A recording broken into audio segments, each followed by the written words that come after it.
Bueno, muchas gracias por estar todos aquí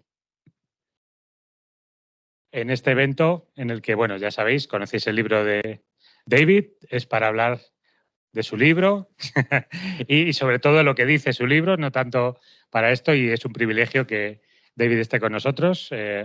Esto, bueno, simplemente por recordaros que gracias a Minsight por dejarnos este espacio, a Tecnofor por patrocinar y a la Business Agility Corporation, que somos la organización. Aquí está Lorena, Flavio y yo mismo, que hemos tenido pues, el placer de organizar este evento. Y bueno, pues bienvenidos, gracias. Y David con todos nosotros.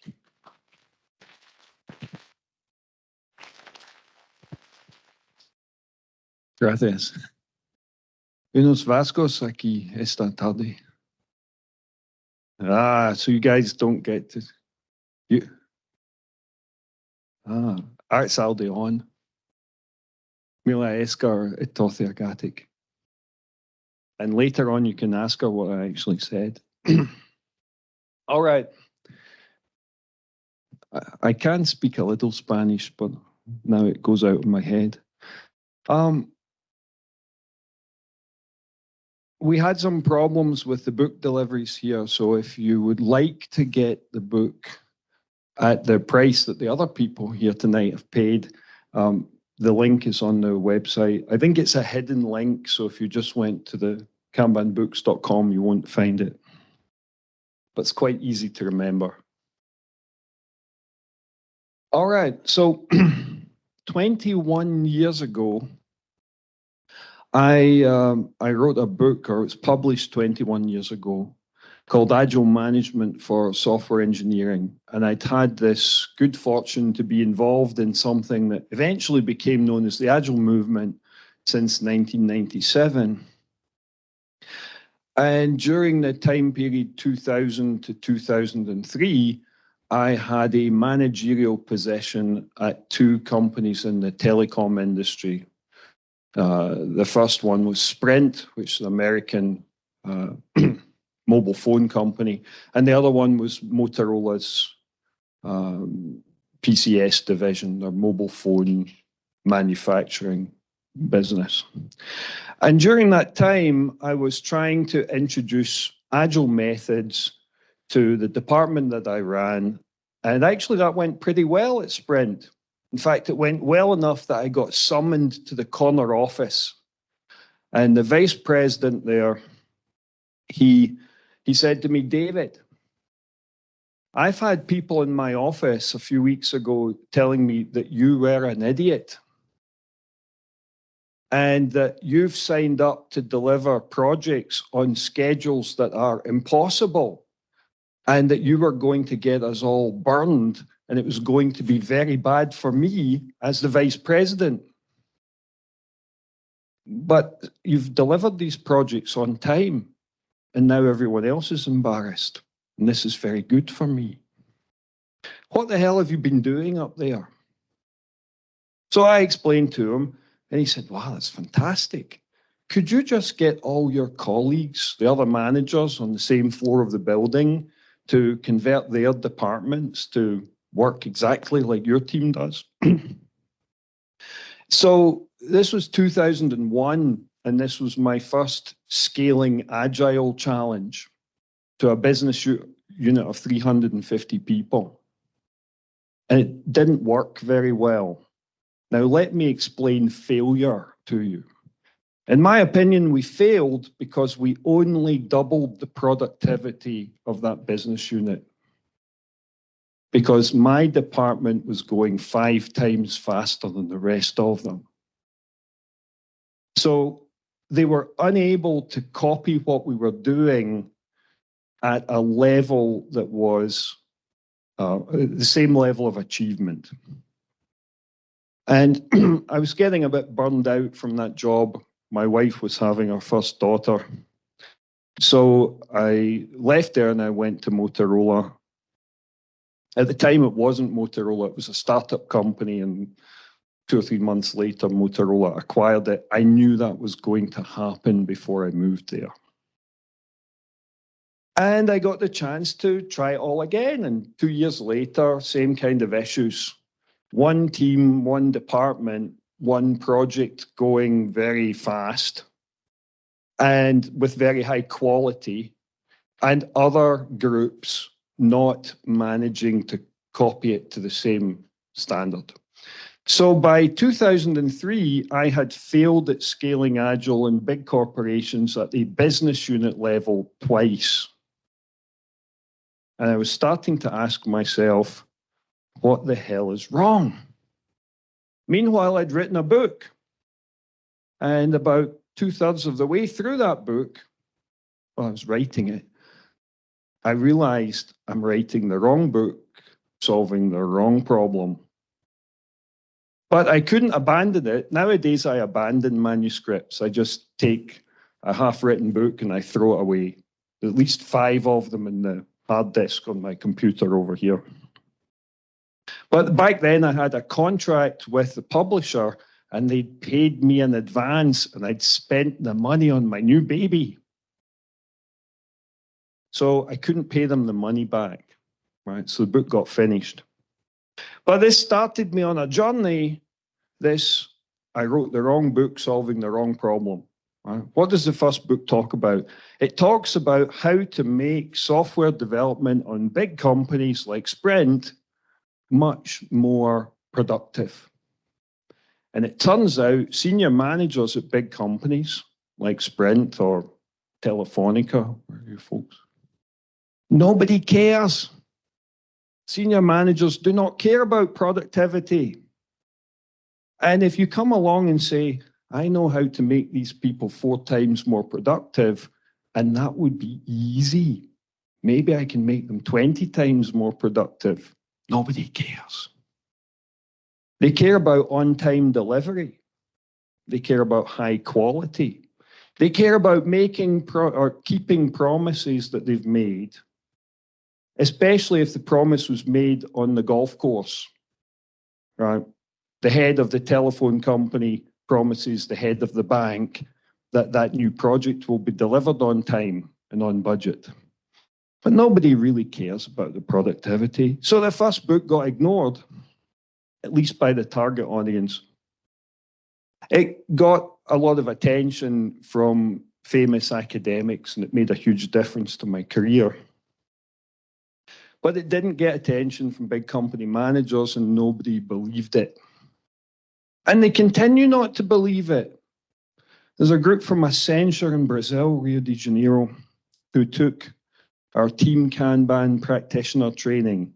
And then they took our Kanban system design training. And then they took our Kanban system improvement training. And before they'd even taken any of the training, they started recording the data, how many features or functions or whatever it was they were producing. And the line does this, and then they took the first training and it does this, and then they took the next training and it does this, and they took the third training and it does this. And the difference between this line and this line is almost 20 times. 20 times. With the same people, without spending any additional money. And yet nobody cares. Nobody duplicates this stuff. Even Accenture, watching one group in Rio de Janeiro, don't go, wow, we're getting a lot of value for money out of these guys. What was it they did that caused this improvement? Maybe we should copy it at other Accenture offices around the world. No. Nobody cares. All right, so the point here is, Agile should not cost you anything extra, or at least whatever it's costing you ought to be a rounding error that your accountants will not care about. And I've been doing this for over 20 years. I know it works. Agile's in crisis. A few weeks ago, I'm trying to think where I was. Barcelona. CaixaBank fired all their Agile coaches. turns out that the afternoon before that, Gallup, excuse me, had fired about half of their Agile coaches. Some of them work for you. Some of them might be your friends. Now, it's not so long ago that I gave the keynote speech at the CAS in Tarragona. When was that? Beginning of December. And the Spanish audience were not ready for the message that everywhere else I was going in the world, Agile people were getting fired. In fact, the head of the Scrum Masters from one of the big banks walked out of my keynote. He was so insulted. So it only took another 3 months, and all of a sudden, Agile people are getting fired all over Spain and Portugal. That the Agile crisis arrived here quite fast. It's only January of last year that Capital One Bank in the United States fired 1,100 Agile people. Now, granted, they were on their 5th enterprise-wide Agile transition over a 15-year period of time. So they tried it once, it didn't really work, and they got rid of those people. New people came and said, that was those previous people, they were idiots. And that Agile method they were using, well, they weren't doing it properly. If only we did it properly, it would work. So they tried again. And another 3 years or so later, they fired everyone, tried again and again and again. No institutional memory at this company. So after 5 times, when you fire 1,100 Agile people in the United States, you take $250 million off your payroll. Just think about that for a moment. Agile was costing them $250 million extra every year. And instead, the directive was, all of those of you who remain, who have real jobs, you just behave in an Agile way. Now, that was 15 years. I can't imagine it was 250 million every year for those 15. Probably took them a while to get to 1,100 extra overhead. But that was the beginning. Now, the whole Agile thing, we started calling it Agile in 2001. When did it arrive in Spain? 2010, 11 maybe. About 10 years later. You see how the good part takes 10 years before it arrives in Spain, but the bad news travels faster, right? So the issue is, it's kind of stupid just to fire everybody and say, well, that didn't work. Because companies need to be agile more than ever today. They need the business agility more than they've ever needed it. Now, I met 1 or 2 of you who were at a meeting with one of the big banks that I was at in Madrid. Tonight, I met some of you who were here. What was it, 4 or 5 years ago? When I came to, there's only really 2 big banks here in town, so you can guess one or the other. And I was invited by one of these big, stupid consulting companies who was being paid probably too much money by the bank. And I was sitting at the side for a couple of hours, and then the guy who'd invited me said, you know, we haven't heard from David. Maybe David's got some thoughts. And I said, why are we here? I've been sitting here for 2 hours. I have no idea why you're here. And I looked at all the bankers sitting in a big sort of U-shaped. Why do you have these guys here, these expensive consultants? Why are we here at this meeting? Why are we here? They're all looking at each other. And I said, okay, what is it you guys are afraid of? So they spent 5 minutes talking to each other, and then one of them very sheepishly said, we're not fast enough. Fantastic, we know what we're afraid of. We're not fast enough. We need to be faster. Time to market, not productivity. Right? Not fast enough at what? Looking at each other again. Let me guess, because I've also worked at a bank, United Overseas Bank in Singapore, where in 1999 we deployed a system. Who are the bankers here? Right. In 1999, we deployed a system at UOB which works for their consumer, commercial, and corporate banking. So everything from, can I have a $500 overdraft on my checking account, to we want to buy a whole fleet of Boeing 747s for Cathay Pacific Airlines in a single system. And it reduced the time to make a good quality borrowing decision on those big corporate loans from months to about 2 days. Because only two things you care about when you're a banker lending money. The first one is, can the person pay us the money back? Can they pay us the money back? And how long does it take us to make the decision that they can do that? Because our competitors, if they make the decision faster, they win the business. But if they make a bad decision, they've got a bad loan on their books, and ha, ha, ha. Just think about that. I was in the office of the Chief Operating Officer of Pfizer Bank. Actually, it was later that evening, it was at dinner. And I was telling him what we were doing at UOB. And this was 2014, and he said, when did you deploy this system? I said, 15 years ago. He said, if we had that today, it would give us a competitive advantage in Europe for at least 10 years. This is real business agility. So I've been doing this a very long time.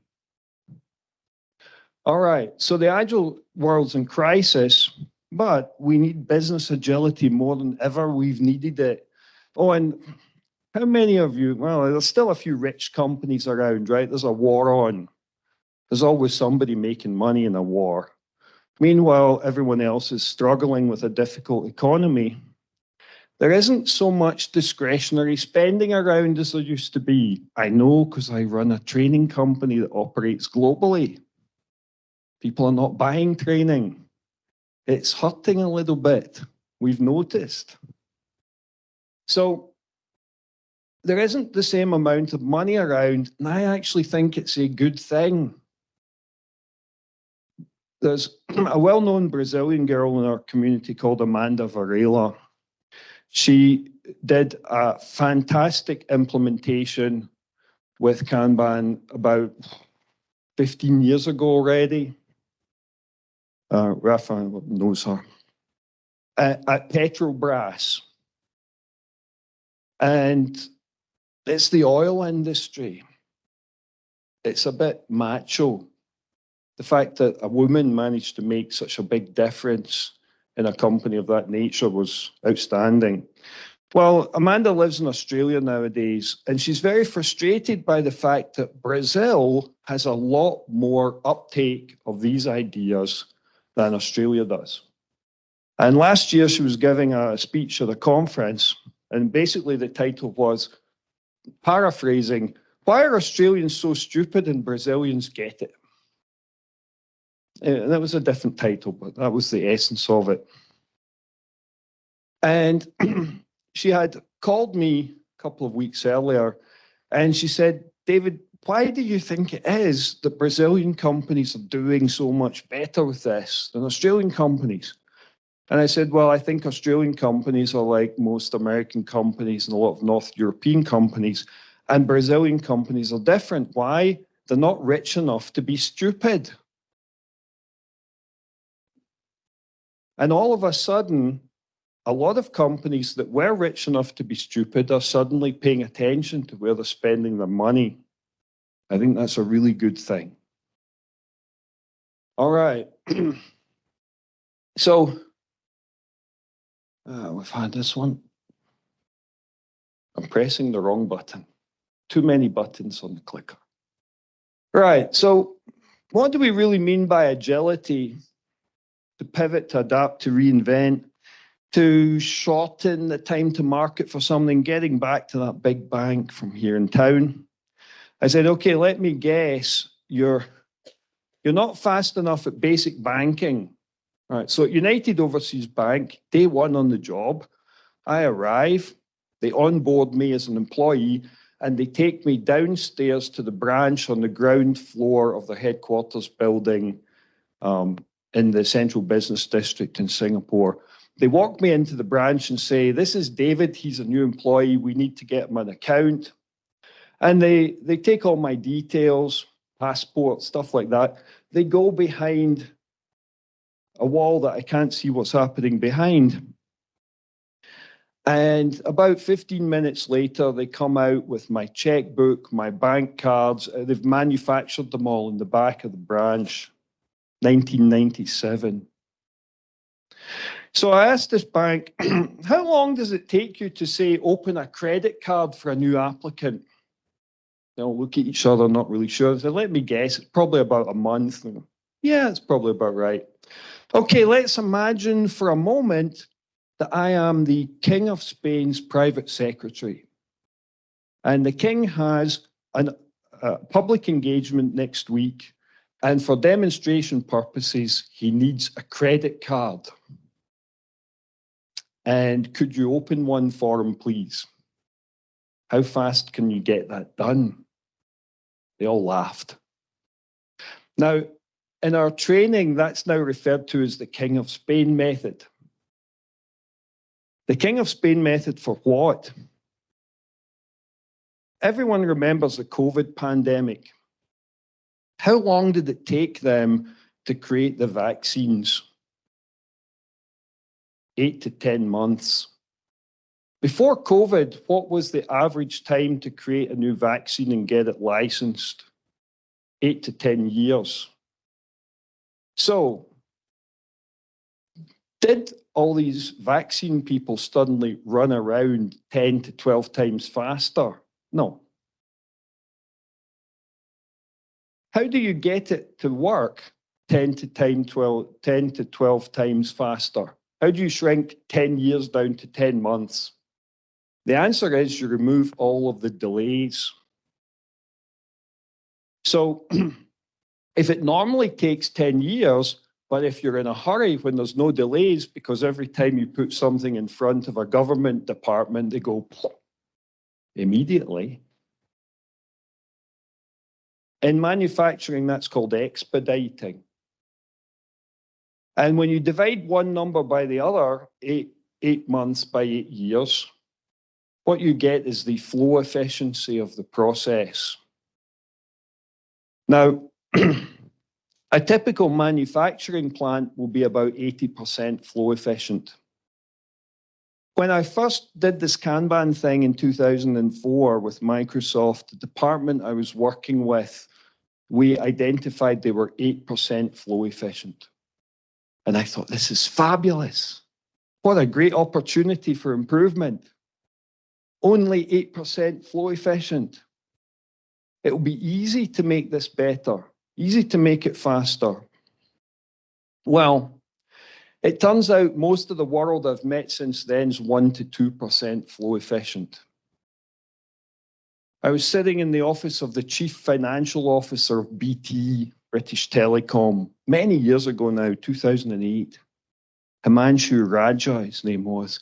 And he was asking me for an explanation of why it was they had spent 12 million British pounds training more than 2,000 software engineers on some weird thing called extreme programming. And from where he was sitting as the chief financial officer, it had not made a blind bit of difference to the performance of BT. So had they wasted their money? Well, at the same time, they had been investigating some other stuff, why they weren't going very fast. To summarize, BT was about 1% flow efficient. They had spent their £12 million improving the 1%. No one was paying attention to the 99%. Which leads me to my other favorite question when I do corporate engagements. if taking out the delay is the most important thing that you could do to improve the performance of your business, somebody very senior must be in charge of that. So which one of you is the vice president of delay? And they all look at each other and laugh. And then they look back at me and they realize I'm not joking. So agility is about going faster, being able to take a service request like, hey, can I have a credit card? And decide whether the person's worthy of it or not, and open it. And then I continued and I said, okay, and let me guess, there's all these fintech startups with their funky little applications on mobile phones for making payments, and you're scared to death that they're going to eat a whole bunch of your profits. Yes. So what you want to do is reduce time to market to produce competitive applications. Now, we've worked with a company like that called Ping An in Shenzhen in China. They're like the HSBC of the other side of the water. The guy who owns Ping An made them build their skyscraper just one extra story taller than HSBC Tower in Hong Kong. And in 2016, they had maybe 1,500 people developing mobile applications, all of them using the Kanban method, so that they could do it faster than the fintech startups were doing. This is really what we mean by agility. Right, so it hasn't gone away. It's more important than ever. But the problem is, if Agile's failed and you've decided to fire all your Scrum Masters and Agile coaches and product owners and release train engineers and all these other weird, funky job titles, what do you do instead? It's all very well for Capital One to issue some memo that says, hey, the rest of you who haven't been fired, you just do the Agile thing, you know, kind of like while you're doing the rest of your job. What does that really mean? It means they have to take out the delay. Nobody's in charge of it. If there's no one in charge of something at your company and you identify the problem, where do you go to get it fixed? Nobody's in charge. Now, if it's a very liberal, high-trust environment, you fix it yourself and everyone says, wow, David, great job, you're getting promoted. The first guy at Microsoft who worked with me on the first Kanban implementation, he was a very low-level project manager, level 61 on their pay scale, level 59 as a university graduate. His next job was head of global IT operations for Avanade, because the general manager of that business unit at Microsoft became the CIO of Avanade. And he brought the best guy on his team with him, promoted him several levels. So what we need is for people to make better decisions. They need to know what the hell they're doing. Now, really, we've been doing this since 2005. It was a small group at Microsoft, but it made a big difference. The guy who led the initiative got a process improvement award for the entire company that year. And then he got promoted to be global head of IT at Avanade the next year. It's kind of ironic that Microsoft also struggled to copy all this stuff. But they have copied it in some important places. They copied it at Xbox One, the platform for Xbox. They copied it for Windows Update. So every time your PC updates, the guys who sent that to you overnight and annoyed the heck out of you when you came to work the next morning, they're all running Kanban.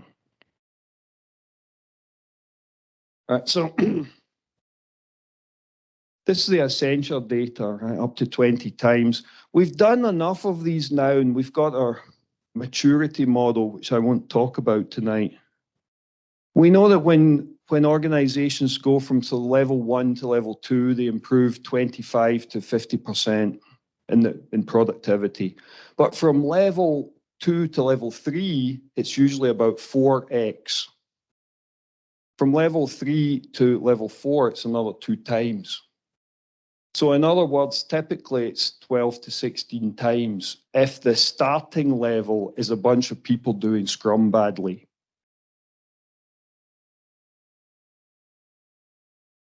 Oh, and what does it cost? Well, another one of our Chinese clients, CMB, China Merchant Bank, pretty mature organization when we met them, very good leader, their CIO. And they had a CMMI maturity level 4 appraisal. So quite a mature organization. They decided that they would run a side-by-side trial of Scrum versus Kanban. Now, we have the video of this, but it's all in Chinese. They made us a video for one of our conferences.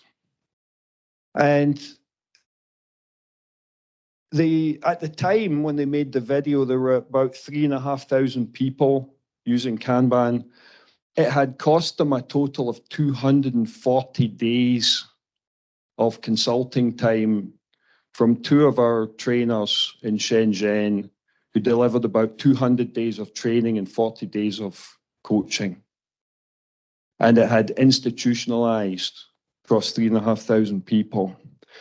Where they were doing Scrum, a different part of the bank, they needed 1 agile coach for every 12 people as an additional overhead. And the CIO told me that whenever we take these people away, it regresses back. It hasn't institutionalized. We need to keep bringing the coaches back. So they had an 8% increase in fixed costs on the one hand, and they had 3,500 people producing considerably faster, but I don't remember they ever shared that data. It cost them less than 1% of their, it was about 0.2% of the operating cost for a single year, but they only paid it once. So a rounding error from the CFO's perspective, not a call David into the CFO's office and say, I don't see a blind bit of difference for all these millions that we've spent, right? Comparing BT with CMB. So Agile's been costing too much. Some of the companies we run into, it's as much as 30% more than before they started doing Agile. That's a lot. You need to be producing some seriously big business impact if you've increased the costs. Now, with Capital One, if we look at the entire bank, 55,000 people, they fired 1,100. That's 2% of their total overhead. But if we measured it as just their IT people, that number must be a lot bigger.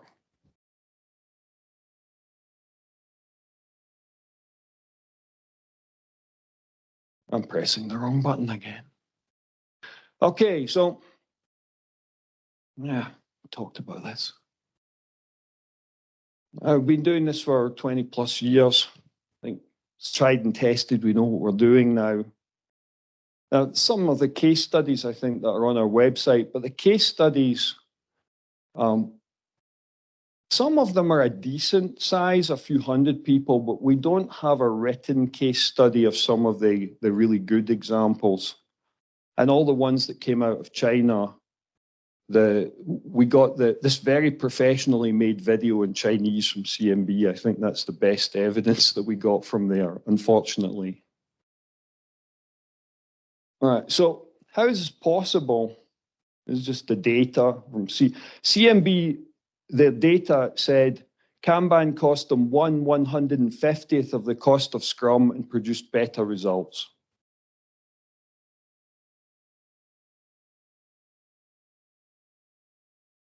Right.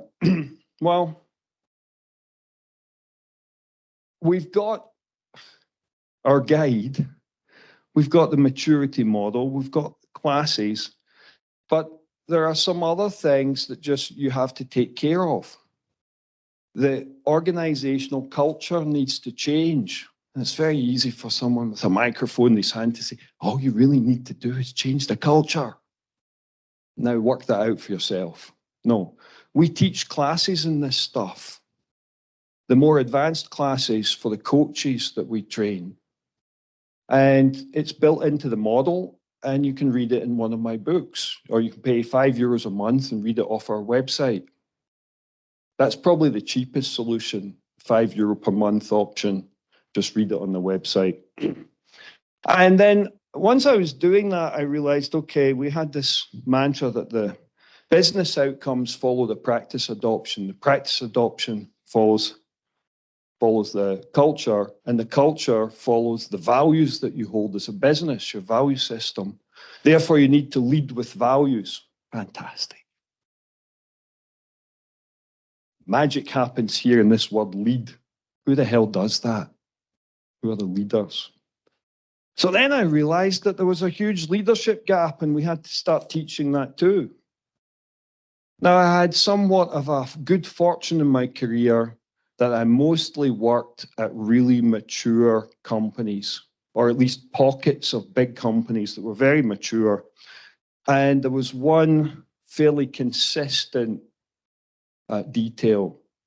Most, but not all, of my bosses were former NATO military commanders. They were all guys who'd come out of the services, the Canadian Air Force, the Australian Secret Service, the US Marine Corps, US Navy pilots.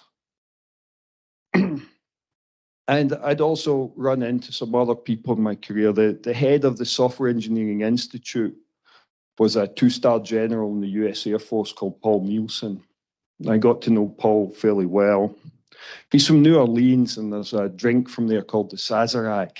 Paul likes Sazeracs. Very good cocktail if you've never tried it. But find someone who knows how to make it properly. So quite a bit of our leadership training is, let's say, borrowed from NATO. It's not entirely, right? But it's borrowed. We've also had people who were involved in the development in a lot of that. A guy called Chet Richards, he's retired colonel, Air Force Colonel Chet Richards. He used to report to a guy called John Boyd, who's well known in management circles, but the official NATO doctrine that they use for training all the military officers nowadays was first adopted by the Marine Corps, but it came from John Boyd, who was an Air Force guy. It's funny how the Air Force wouldn't listen to him, but the Marine Corps were like, this guy's got something good to say. We should copy what he's doing. So Chet Richards has been involved in our community for a few years, and he wrote the foreword for the new book. So the foreword for this book was written by Chet Richards. So nowadays, we also have leadership development, because we've come to realize that if you don't have good enough leaders, you can't change the culture, which means you can't get the practice adoption that you need, which means you don't get the business outcomes that you hope for. Now, I'm getting old. I'm running out of time, but I think I'm just about, we haven't documented it all yet. It's not all in books. But I'm getting to the point where I think we have all the pieces of the puzzle to make this sufficiently repeatable. One of the favorite questions people ask me is, okay, David, if the big payoff is we get to, say, maturity level 4, we've increased productivity 16 times. So how long will it take us to get there? Good question, right? And the answer is, if you have a really good, mature leader, maybe only 9 months, and if you don't have the leadership 5 years later, you'll still be struggling. We have case studies, some on the wall that I showed earlier. There's one from the German federal government, a department that does the geological spatial data. So, you know, if somebody wants to dig a hole in the road and they need to know what's under there if we start digging, they have to go ask them. And They spent 4 years and they managed to get from level 0 to about 1.5 back to 0, and then they got to almost 2 because they didn't have the leadership or the culture. It takes some time. So investing in the leaders and therefore evolving the culture of the company, its value system, accelerates the business agility. Now, not absolutely everything I'm saying makes it into this one little thin volume here, but everything else is on the website. Right. So the first thing, getting back to the beginning, why did all this stuff fail? Bearing in mind, my definition of failure is we only doubled the productivity. Well, I came to realize that when we tried to copy what we were doing in a different department, the people in that other department responded with, oh, that's all very well for those guys. They work in e-commerce. We work in B2B. And it's totally different. I'm sitting there thinking, how is it different? It's the same website. It's the same platform. It's the same programming language, the same testing environment, the same user experience designers, the same DBAs, the same operations people. How is it different? Oh, it's totally different. Whatever works for them can't possibly work for us. So back in 2002, I decided to pursue a different approach. Whatever you have now, that's fantastic. We'll start from there. Let's start with what you do now, and we'll just evolve. Evolve to what? Well, evolve to whatever customer satisfaction means. Go around the rock, deal with the resistance. And this actually comes from Taoism, but we got it from Bruce Lee.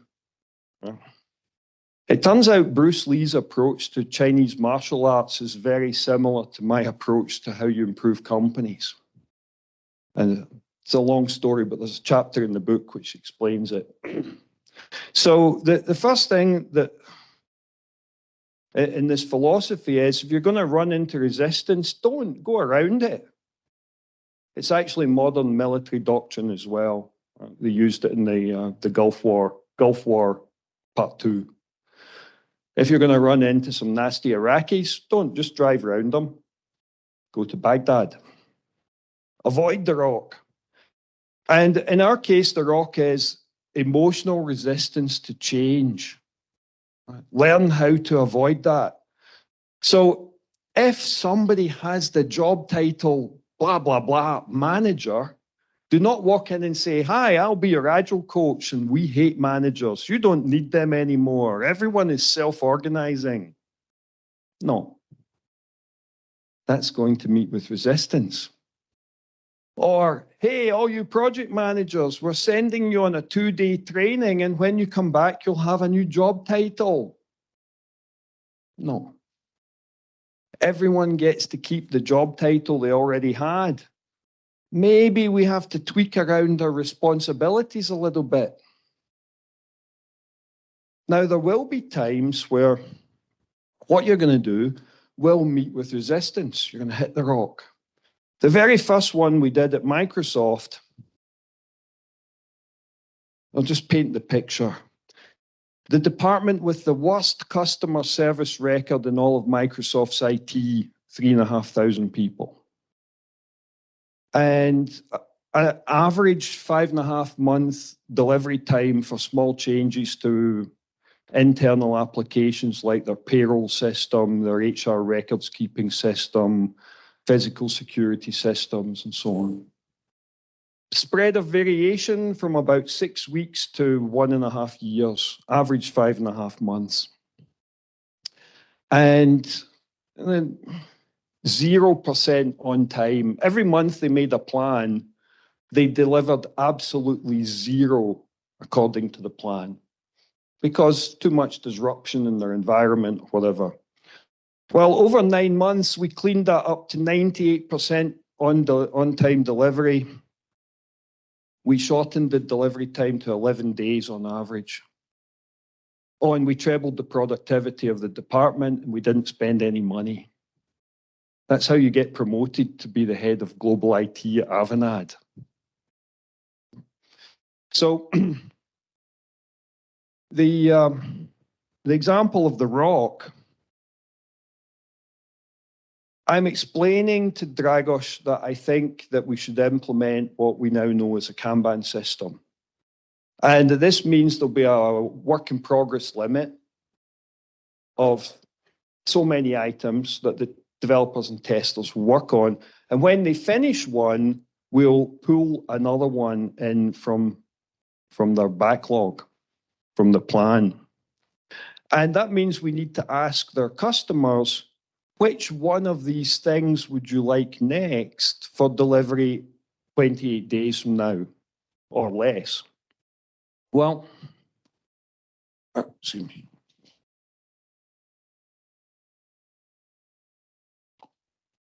The change meant that we didn't need to estimate anything anymore. We're just using a service level agreement. It also meant that we didn't really need their monthly planning anymore. Just queue things up. And when we have a slot free, we'll pick something, pull it in. We'll have a discussion, and then we'll pick something. So Dragos and I are sitting in his office looking at each other, and he said, so the solution here is that we're going to stop estimating and stop planning. And I said, yeah, pretty much.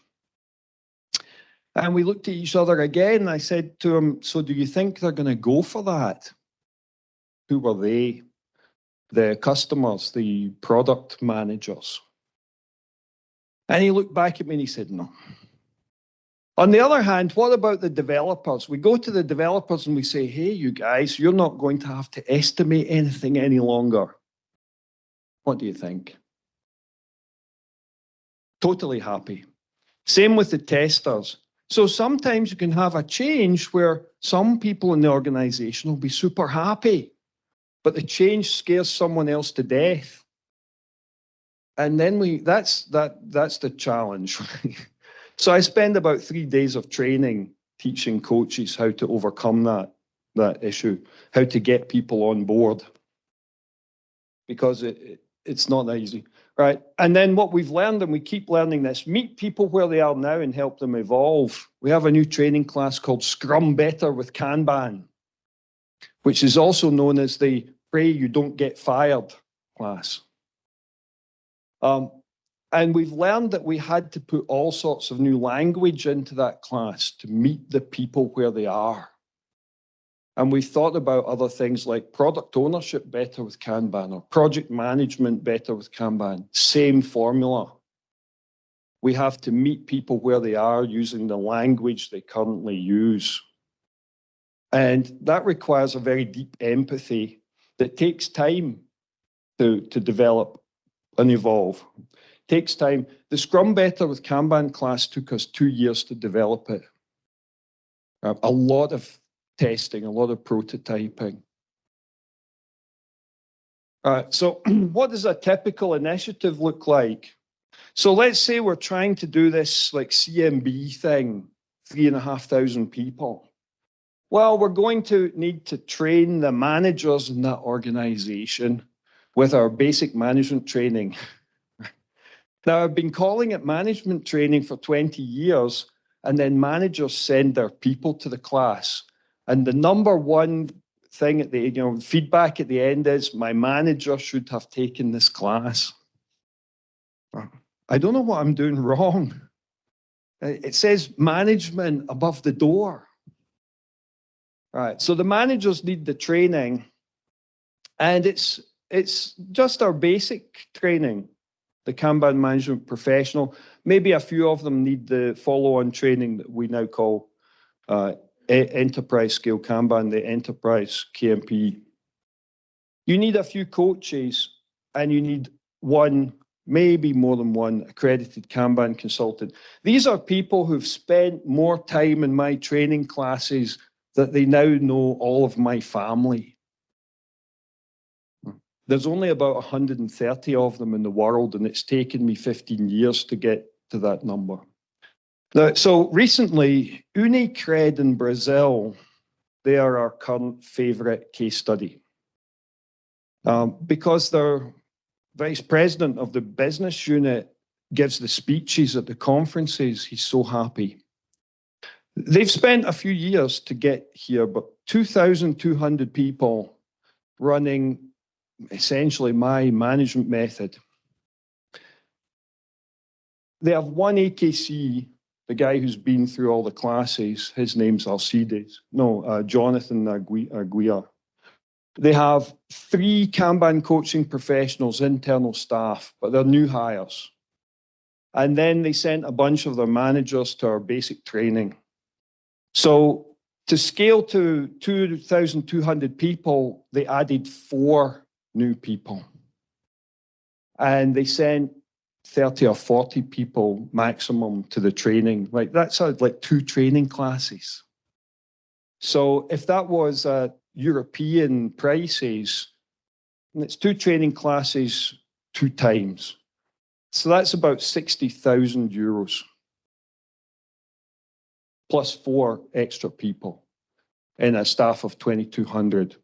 Now here's the punchline. Last year in Unicred's market in Brazil, all of their competitors were down 20 to 30%. Unicred are up 70%. And they credit that directly to the business agility that this initiative gave them. The return on investment on that is almost infinite. They've spent almost nothing. When there's 0 on the denominator, the answer is infinity. So we know that this is possible and we know what it looks like. And it does cost a little money. It's not absolutely 0, but it's so close to 0, your chief financial officer doesn't care. And nobody's getting fired because you spent the money. So you still need the coach. But I tell all of my people, we do not sell training. We don't sell certificates. Well, we do, but we don't. What do we sell? We sell confidence and credibility. Because people need to be confident to make the right decisions. And sometimes, say you're Amanda Varela, this relatively young woman at the time in a great big macho oil company, you need some credibility. And we give them those things. The credibility and the confidence. And that's why you need the coach. The coach needs to be there so that when a manager says, hey, KCP, I'm thinking of making these changes. What do you think? Sounds like a good idea to me. Go for it. Right. And appropriate instrumentation will be necessary. You need some sort of tooling. Now, God forbid the tools out there are so terrible. If only people like read the books and then implemented the features that are in the books, that would be really helpful. But you need basic instrumentation, but it doesn't need to be a lot. There's a section in chapter 5 of the book about this. Because in 1991, I had my first managerial job. I was leaving university. And it was a 5-year-old startup company, and one of the original founders was very against the idea that they were expanding and that they now had like a professional management class being hired in. So as a punishment, as well as the product R&D group, I was given the help desk. Well, the help desk was 2 young kids who had other part-time jobs. One of them collected the carts in the parking lot of the supermarket. And another one, he was a part-time disc jockey at a local nightclub. But these guys loved our products and they would answer the phone when customers called up. And the CEO had called me in his office and he said, the cost of our customer care is doing this. And I'm afraid that it's going to get out of control. Well, I fixed it in 2 months. First day I went to talk to them and I said, okay, what do you do? And they said, well, we answer the phone, we talk to the customers. I said, okay, great. How many people call up? A lot. How many? Well, a lot. Okay. And what products do they call about? Well, pretty much everything. So I went back to my desk and I pulled up Microsoft Word and I made a form. And I printed it out, and then I took the printout to the photocopier and I photocopied a whole stack. And I went back to the desk and I said, every time someone calls, you fill out one of these forms while they're on the phone. And every Friday afternoon, I collected all of those forms and I sat in my desk late on Friday and I turned all of that into a spreadsheet and a report. And from that, I found out that one single user experience bug in one of our products was driving 50% of the call volume.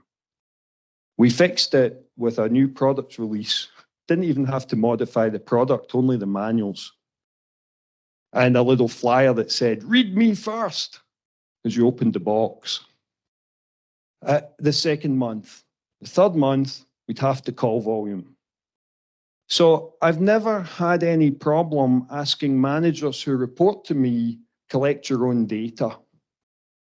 But very quickly, they're like, David, this is a lot of time consuming. Yes.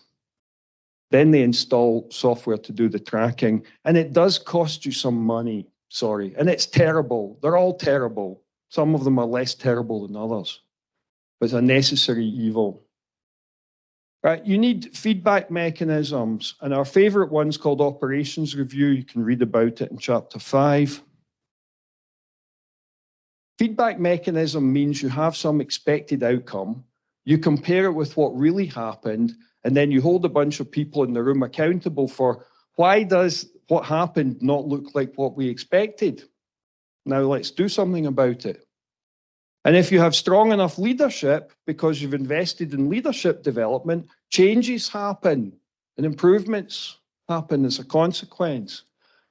So many of the companies we meet are running entirely in open loop. There is no real feedback. They hold retrospectives and they draw lots of smiley faces and other things. But when you ask them later, what have you changed? Very little. When I was working with BT all these years ago, they sent me to look at this entire business unit that was doing extreme programming. And they were holding regular retrospectives. So I asked them about their retrospectives. What did they discuss? What did they do there? And I discovered that they had the extreme programming book and they viewed themselves with this identity of we are extreme programmers. And therefore, to be better extreme programmers, we must be devout according to the Bible. So their retrospectives were all about examining the gap between how they were behaving and what the book told them they had to do. Not a single person was discussing the business outcomes. And when I asked one of the Scrum Masters, do you have any blockers? Oh, yeah. And he pulled them up on his screen, a little list. And I pointed at one randomly and I said, what are you doing about this one? He said, oh, well, I sent an email to some director in another business unit. Great. When did you do that? Oh, about 6 weeks ago. Did you get a reply? No, I haven't heard back yet. Nobody was doing anything about the delays in a company that was 1% flow efficient with a chief financial officer asking me, where did my £12 million go? This stuff not really very difficult. It's like, okay. We need some policies for escalating these things, make all this stuff explicit and hold middle managers accountable. Needless to say, the middle managers did not like that report that went to, the sponsor was one below the chief operating officer. Right? They didn't like that. So all of these people were making far too much money, these middle managers. Back then, 180,000 British pounds basic salary, and their bonus target was another 50%. So 270,000 a year. And David's basically come along and said, nobody's doing their job. didn't make me very popular.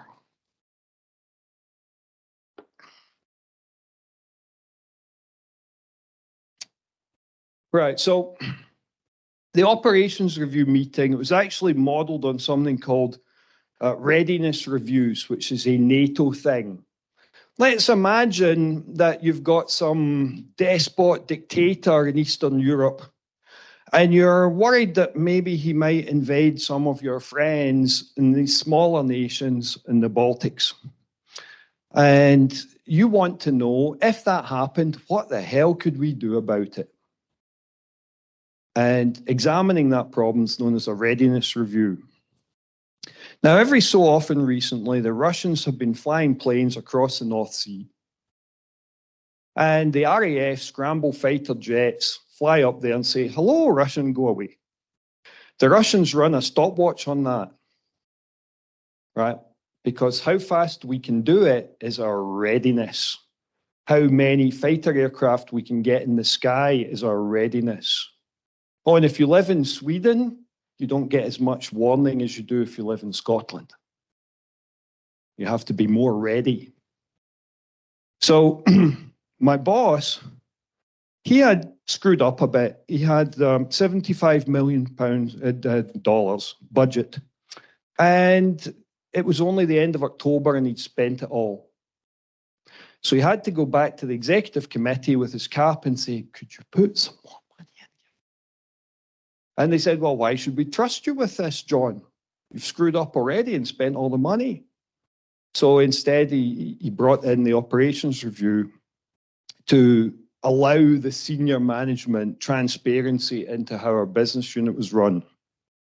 Okay, so September 2006, I apologize. And the leadership team who report to me, they're all department managers. I tell them, second Friday of December, we're holding our first operations review.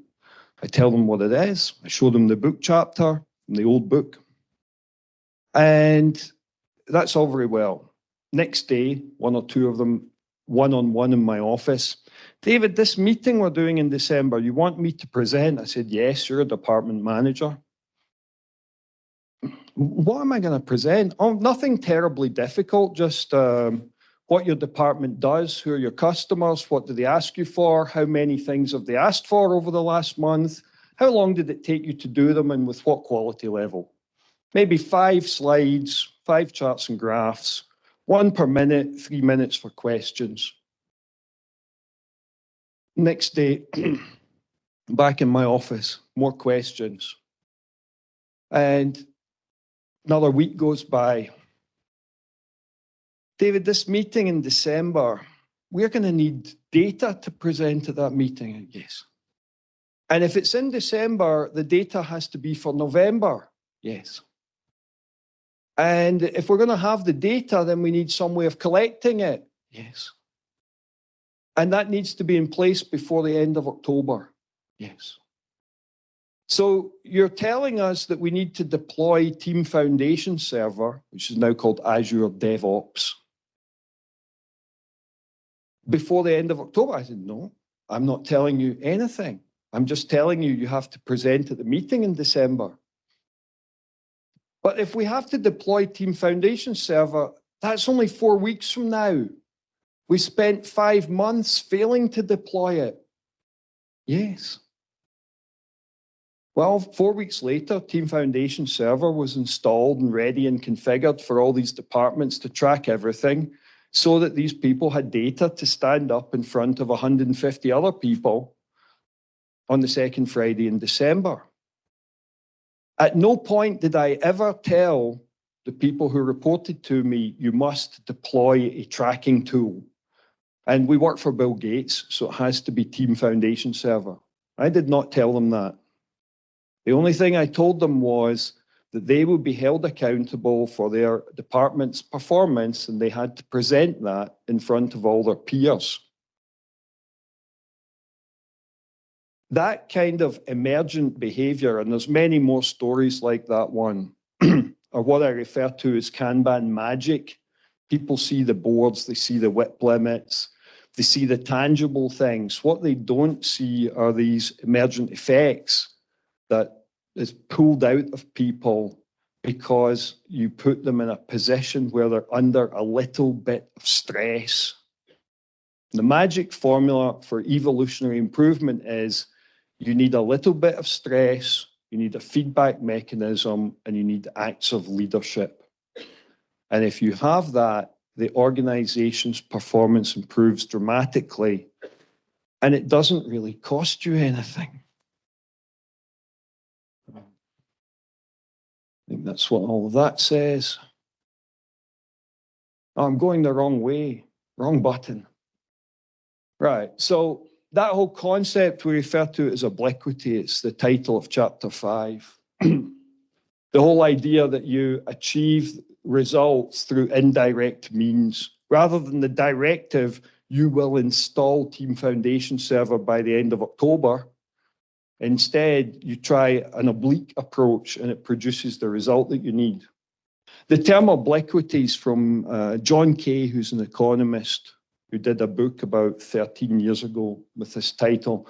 And it talks about companies that failed because they adopted very direct approaches to the management, where previously they'd been wildly successful with a much more oblique approach. And his prime example was ICI, which along with BP was one of the 2 biggest companies from the United Kingdom. My father worked there, so it's a little personal for me.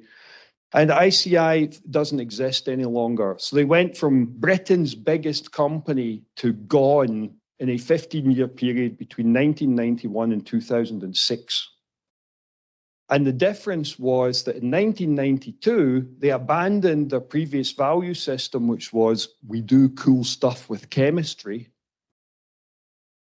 And instead, they replaced it with, we expect 15% return on investment. And they stopped doing cool stuff with chemistry, and 15 years later, they ceased to exist.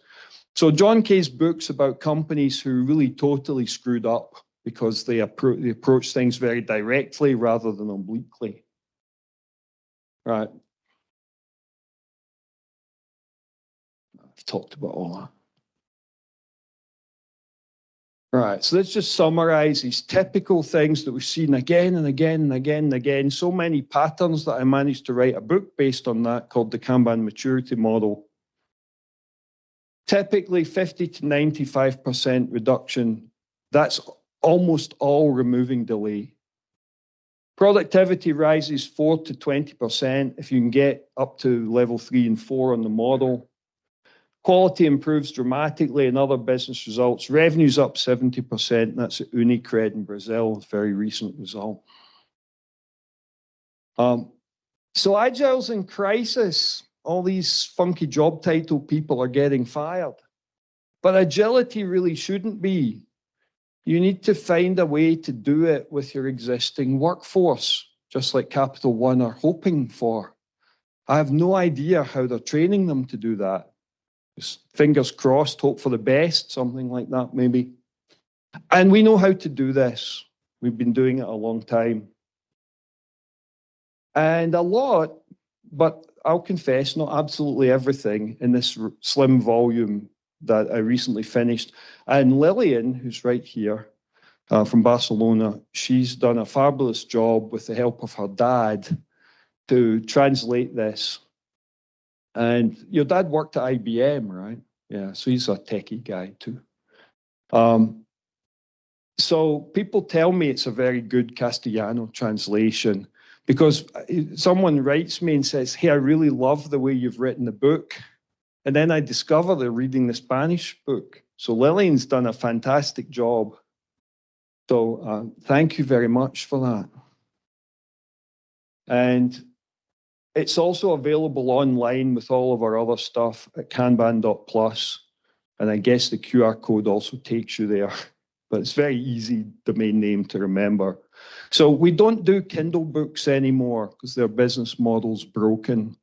Basically, it's just charity for Jeff Bezos. You write a Kindle book, Bezos makes money, you don't make any money.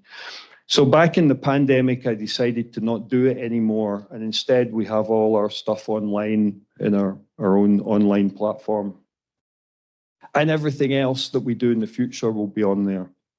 So this is how you get all the information for €5 a month. And that's it. Thank you all very much. Thank you so much, David.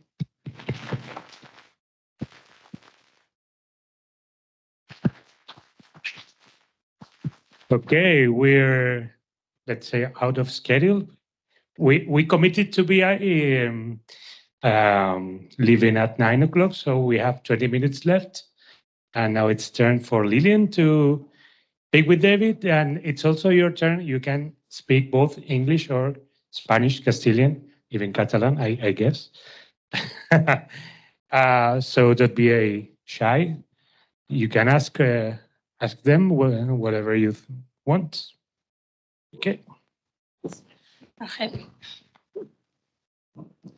Oh. So Lilian did prepare some questions. Hi. Good evening, everyone. And well, thank you, the Business Agility Corporation, Techno4, the main site, for inviting me. And well, thank you, everyone, for joining us tonight, almost tonight.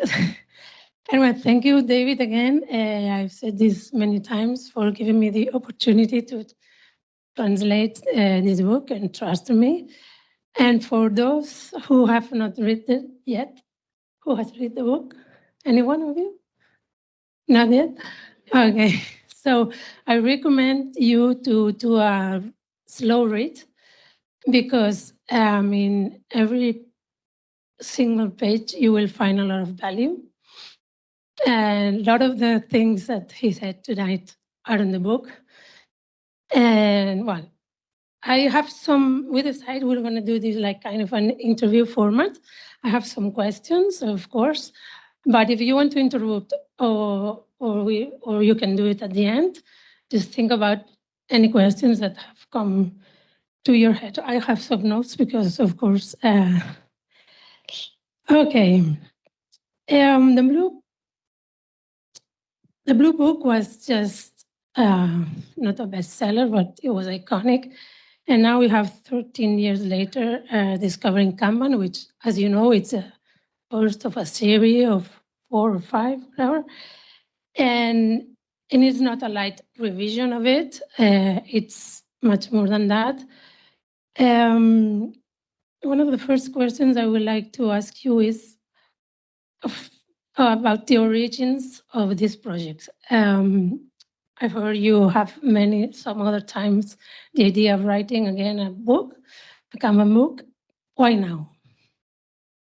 So in 2010, we published the first Kanban book, which has sold about 100,000 copies, and it's in at least 13 languages. So it has really been hugely successful. However, there were a few things missing from that book. The cover has essentially the same cartoon, but it's a different version with a physical board rather than software, and different looking characters. But the conversation is the same. And the fourth character says, basically the first 3 characters are all saying that things are not going that well. And the fourth character says, let's do something about it. So the book cover had an act of leadership on it. I obviously thought that was important because I asked the cartoonist to draw it. And then I didn't write anything about leadership inside the book. All right, so that was one thing that was missing. And then there were a few other little details about the way I documented the Kanban method, which already by 2011 we had improved in our training. So the book was getting a bit stale and it needed replaced. And I started the project twice and abandoned it twice. And then actually Tristan was reminding me, because he was at the meeting 2 years ago in Austria at our leadership retreat. And I had been away for a while because there'd been a lot of family drama that had to be taken care of. And I'd come back and I said, look, I've been away for a while, and now I'm back, and I want to ask you, Kanban coaching trainer community, what can I do that you think would be of the most value? And the number one request was to replace the old book with a newer book, just simply because when people go on Amazon, they're searching, and there's maybe 100 books about Kanban written by people with mostly no idea who they are. And my book's very old, so I think this is a very old book. I should buy some newer one. So we wanted to get back to the top of the listing, basically. But I needed some inspiration, and the community gave me the energies of a kick in the ass to do it. Yeah, I remember. I was with Tristan there. No. Okay, about the translation. Yeah, my dad helped me to review some things, but I had also the help of 3 coaches, consultants, and trainers. Is Primitivo, Miguel Rodriguez, who works with me in Netmind, and Sergi Planas. One of our initial concerns was to ensure that the translation would resonate well for everyone, including the readers from South America. So we did it in third person. That sometimes in Spanish it's kind of very formal, but we thought it was going to be better for them. And of course we had a lot of, the other challenge was how to translate those words that they were like tough to translate, like upstream, downstream, lean, accountability, outcome, output, releases, testers. Well, there are a lot of them. So we decided to leave them in English, so you will see. And especially because sometimes the translation wasn't the same meaning, right? One of the funniest moments was when we were translating I'm idle. So the girl was saying, estoy ociosa. In English, she says, I'm idle. I'm idle. In Spanish, estoy libre, soy disponible. So they all sound terrible. And so at the end, we decided, no tengo nada que hacer. One question was, what do you think, David, why it is so important to have one version in Spanish? Well, the previous book, I met someone tonight who had the translation, a guy called Masa Maeda that we know. He's a Japanese Mexican who lives in California. He did the translation, and apparently it was beautiful Mexican. So it didn't sell very well at all. And here in Spain, almost zero. Right. So even further south in Latin America, people wouldn't read the Mexican version. And we realized that the one neutral way of translating it was Castellano. So also the Spanish market's become a lot more important than it was, say, in 2010. So it was good to have the Castellano version, and then it's very neutral for all of Latin America, which is an important market for us. A lot of Kanban happening in Mexico, Peru, Chile for many years, a little in Argentina, but also for many years. And more recently, Ecuador, Colombia, Panama. So the Spanish-speaking market is important. And some of these folks, they read English, but we get much better reach with the translation, for sure. Okay, talking about the content of the book, it starts with your epiphany in the Imperial Gardens in Japan, and then we have all the XIT team study case in 3 chapters. Then we have 2 about the Corbis case, and you introduce the POSIT science study case in 2 chapters that it was not in the blue book. And what do you think? Okay, then we have these proto-Kanban and Scrum histories. Why did you think it was important to include this case in the book? Posit Science is a San Francisco company that make, they're all neuroscientists, and they make games for training your brain, particularly for people who've had traumatic brain injury, people who've been in a coma. It's part of their recovery process. And I met them in 2009. So I was writing the previous book when I met them. So anything I learned from that didn't go into the previous book. But it was a story where the company had started a startup, well-funded, very well-funded. The guy who owned the company invented the cochlear implant that helps deaf people to hear. So he had some money and he had access to investors. And in the beginning, it was chaos. And then they realized, oh, we need some process here, or we'll never get the product out. So they had adopted Scrum. And that was okay for a couple of years. And then it just stopped working for them. They weren't getting any further with it. And they had asked their project manager to find alternative solutions. So it was one of the very earliest situations where we had an organization that adopted Scrum for a good reason, got some benefit, and then it flattened out. And then they had to change to take it to the next level.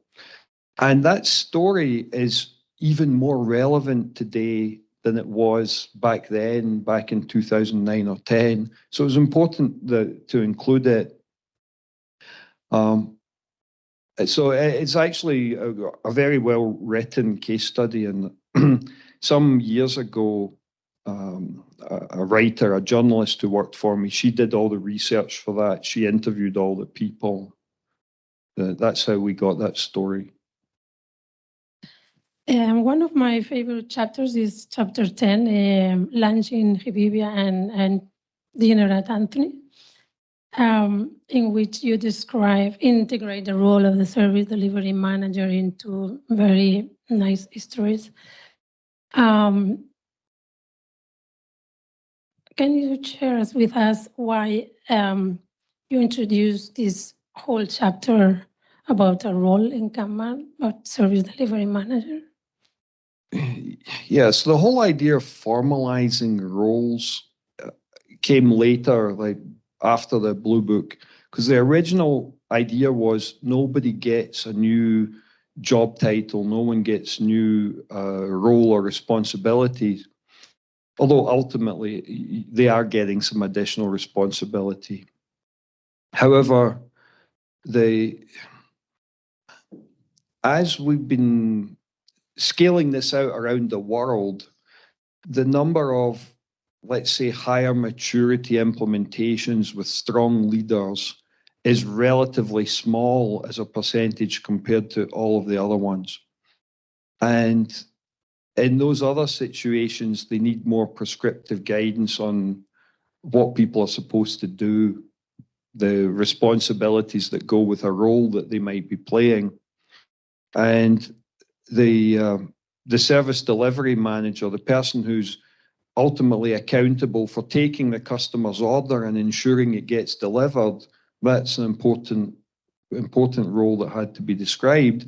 I just found a very fun way of describing it by comparing 2 restaurants, one that was a bit chaotic, well-meaning but chaotic, and the other one that made essentially your waiter becomes your project manager for dinner, and the service was impeccably good, very high standard. And actually, I first presented that, I told those stories at a meetup kind of like this in 2007 in Seattle. And people loved the stories. So then I had to write it down. Actually, that chapter was written a very long time ago, maybe 12 years ago when I wrote it. So it was like something I'd written and put on the shelf. And I took it off the shelf and put it into the book. Nice. And in the middle of the book, we find the codification of the Kanban method and also the Kanban maturity model. And one of my surprises was to find the 3 flow principles that I never heard before. And I guess maybe a lot of people. And you said in the book that they were so foundational in your ideas that you never thought they were necessary to be explicit. So Yeah, do you have to consider now, like? Well, basic? I know there's a few people who were at CAS here who saw me present that in Tarragona, but actually those are the principles behind my first book, the Agile Management book. And it was the book that introduced the whole concept of flow into the knowledge worker world, into the IT industry. That the concept did not exist before the Agile Management book. And it's the one thing that quite a lot of, mostly the extreme programming guys, to be honest, picked up on, and they started to amplify it in the Agile community. The Scrum people took them a lot longer. They're still not really on board with flow. But those principles in the Agile Management book had just been sort of lost in time. And I've found that sometimes people get hung up on practices and they're like, well, you know, we don't like your practice because we're from this other social group and we've got our own certifications, and we have to take them back to first principles. So it was important to include that as a way of, if you're having a disagreement with someone, sometimes you can appeal to this higher authority of shared values or shared principles that you can agree on. Okay. So we found at the end of the book, this chapter 15, that is dedicated to the significance of flow system and scaling business agility. And then you explain which challenges are facing currently organizations with all these systems that are based on time boxes like Scrum. And in the following chapter 16, you describe in the called 5 Mile Epiphanies chapter, explore all the solutions, a whole range of solutions for scaling, and talk about all the dependencies and managing dependencies, etc. And I think I can connect this also with the new recipe for success. It's in chapter 14, where you introduce there also another concepts like accountability, leadership, and connect also with the 14 points of Deming for management. So all these 3 chapters can be, are basically for understanding scaling Kanban. Which is the key for you to scale effectively? Which one would be?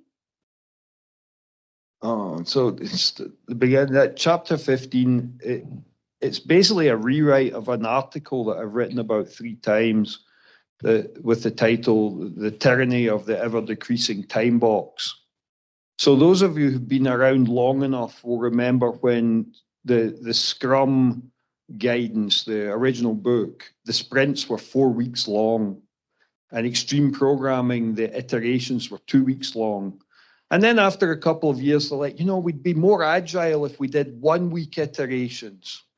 And then the Scrum guys are like, oh, we'd be more agile if we did 2 week sprints. So the guidance changed approximately 2004. And the whole concept was the shorter the time box, therefore the more agile you would be. Great. But I was giving a keynote at a credit card company in England, Barclaycard, I guess. And before I gave the keynote, the vice president of the business unit was congratulating everyone on how much progress they had made and how they'd managed to, over a period of years, move to essentially 1 week iterations, and they were releasing a lot of working code to production weekly. And then he said, this was a gift, and I didn't ask him to do it. He said, but my goal is that we have to get to daily releases. Fantastic. So he goes off the stage. They welcome me onto the stage. There's about 400 people there, and I say, you guys all do Scrum, right? Yeah. All right, you heard the boss. Who fancies doing one-day sprints? And then they realize how stupid that is. You can't do daily releases with a time box. And the rest of the chapter examines a number of other things, like the smaller you make the time boxes, the worse the dependency problems get. Right? And there's some other examples. So if you're going to scale, you have to get rid of the time boxes, which, Scrum was a team level solution. You're trying to scale something to a business unit. You're going to have to change a few things. So it's an uncomfortable pill for people to swallow. And then I follow that with 2 or 3 chapters that provide suggestions based on experience. Thank you. I think we've run out of time. It's already 9. I don't know if anyone has one question. So before you were mentioning, and you were insisting quite a lot on traceability, and you were, well, so apparently that is very, very important. So at least for me, the elephant in the room is a little bit like the tooling itself. So you had the chance to work with many teams. Right. So what do you suggest? What tools are people actually using in order to get this level of agility that you are mentioning here? So I think the first thing to realize is I don't think you need a lot of metrics. And what you really need is the data from when a ticket was started, or ideally when it was committed, and then the data when it was finished or delivered, or at least available for delivery. So the start date and the end date, and you can derive pretty much every other metric just from that. Because if something is started but it doesn't have an end date, it's still in progress. So you can count the amount of work in progress that way. You can build the whole cumulative flow diagram. You can look at the average time things take. You can look at the average work in progress. You can look at whether that's growing or shrinking. If you take instant data, then you can find out how old the tickets are, the ticket aging. You really don't need that much more. You can get a very long way with just 2 pieces of data: when we started something, when we finished. And in some cases, maybe you've got some upstream, like when did the customer request something? When did we start it? When did we finish it? There might be 2 or 3 points in the flow of something where you want the date stamp. But it is possible to collect it all manually and just put it in a spreadsheet. So therefore, what are the tools buying you? Well, a bit more convenience, perhaps. And of course, we love the really better Kanban tools, but they're still not as good as I'd like them to be. So a tool like Kanbanize, what do they call it now? Business Map. It has a lot of very good features. These custom designed Kanban tools enable evolutionary change. So if you make changes to your process, the tool can cope with that gracefully. Where the more traditional tracking tools, if you change your process, you basically have to close whatever you were doing and create a new instance with a new map of the process, which means that the data just doesn't join up, right? So that's awkward. Traditional tools do not support evolutionary change, but they mostly support the metrics because they've got the raw data, they've got the start date and the end date. But many of them, the in-the-box metrics and reporting is terrible, just useless in many cases. But there are lots of companies making plugins with pretty useful metrics.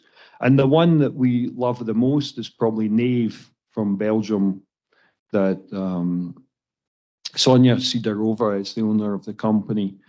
And they've done a really nice job with that, and it plugs into tools like Jira.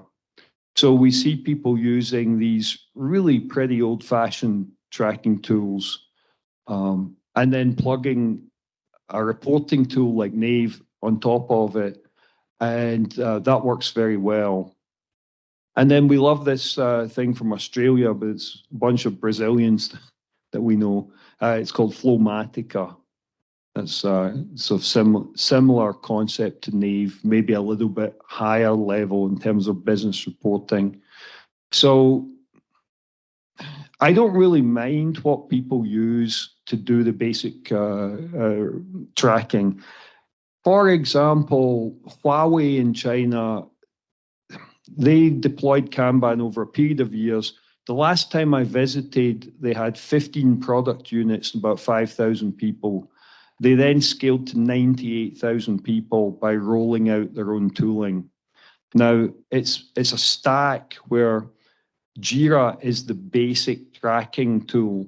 Then they bought the source code for Swift Kanban from they were called Digite at the time, they're called Nimble Work now. They bought the source code for that and they put that on top of Jira.